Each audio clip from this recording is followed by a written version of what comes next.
20 years ago, I knelt down to pray in my little living room of a little house I lived in on the campground in Texas. I was crushed in my spirit.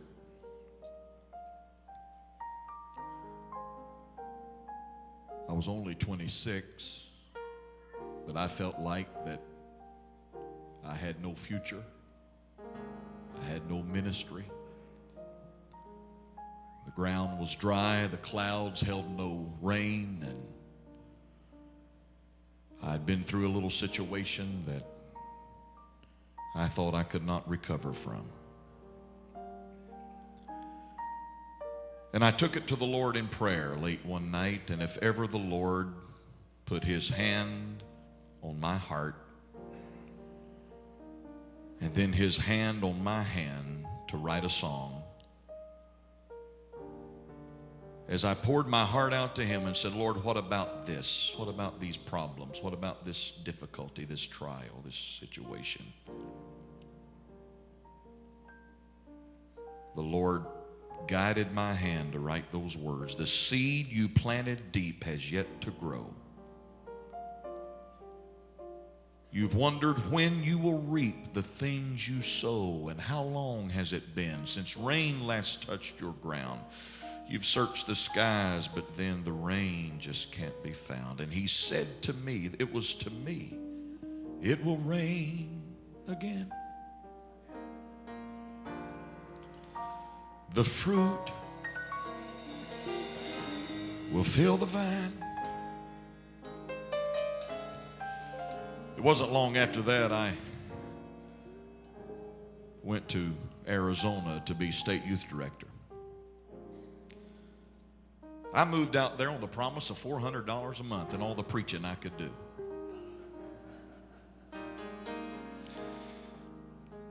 And I was working one Saturday in the office, and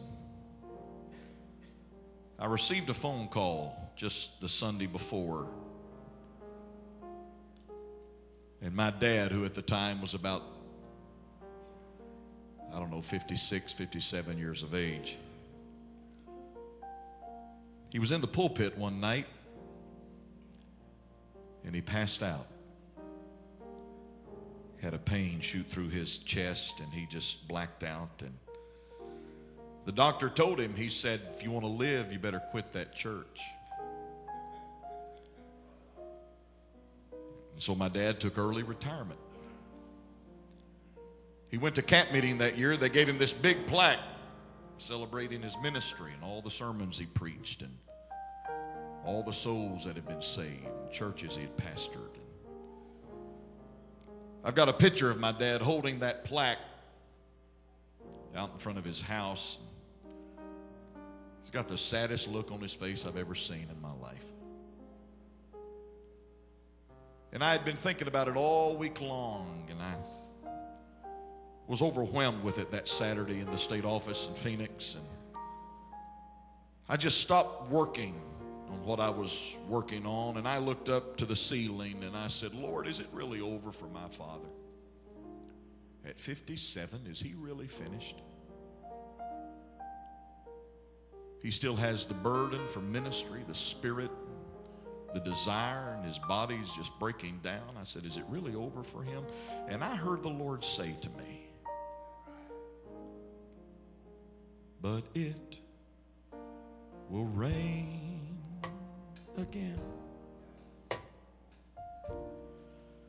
The fruit will fill the vine. And my dad pastored 3 or 4 more churches after that. And in the last several years has had his most fruitful ministry. Because God said it's not over till I say it's over.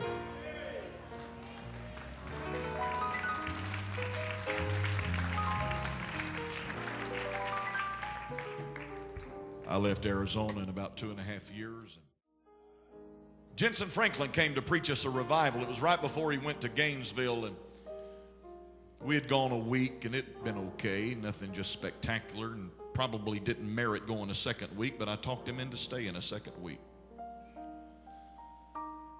And I was walking around inside the sanctuary one day praying, asking God to help us in that revival. We needed some major breakthrough. And I remember saying to the Lord, did I really hear your voice to come here? Am I really in your will? I was minding my own business, Lord, doing other things. And now I'm here in the middle of this mess. And I heard God say, it will rain again. And God began to bless that church.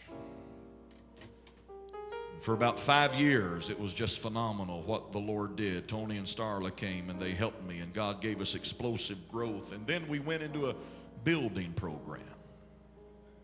Anybody ever been in a building program?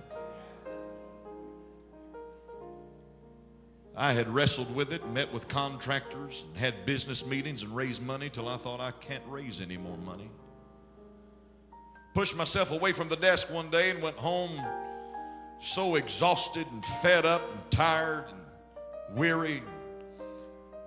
I was driving home and I remember looking in the rear view mirror, changing lanes, and the thought occurred to me, you know, the greatest day of my life will be when I see that town in that mirror for the last time.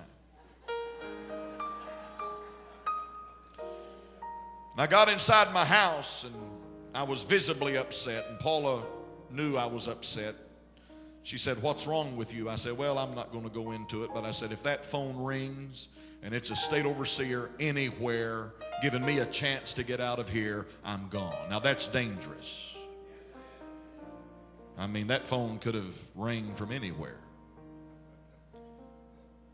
And I had no sooner said that and it rang. A pastor in Florida called and he said, is this Tim Hill? I said, it is. He said, I've had a hard time finding your number.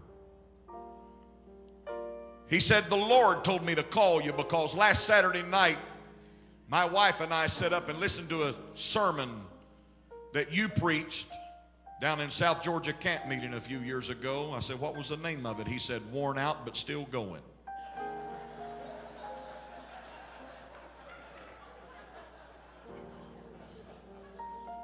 He said, it turned my life around.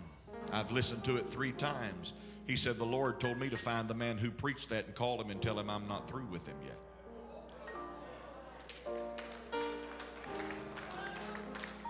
He prayed for me, and when he hung up, I walked back out the door and went straight to the church. Paula said, you just got here. Where are you going? I said, I'm going back to the church and see if I can find a tape called Worn Out But Still Going. I found it. And I sat down in the middle of my floor in my office and I pushed the play button and I listened to myself preach. And I said, God, what happened to that guy preaching right there? What happened to that young man that was fresh and he had something to say and he hadn't been through all this stuff? And I began to pray and the Lord started talking. And I heard him say, it will rain again. The fruit will fill the vine. In the next 3 years, God gave us our greatest ministry in that church. Touching people literally around the world through world missions, television ministry, and radio.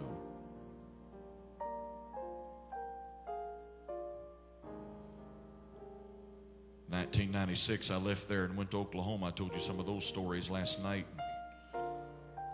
Went to Southern Ohio, and 2 years ago, I was honored to be elected to the executive committee. Now listen to me, I still can't figure that one out. Nobody is any more surprised than me.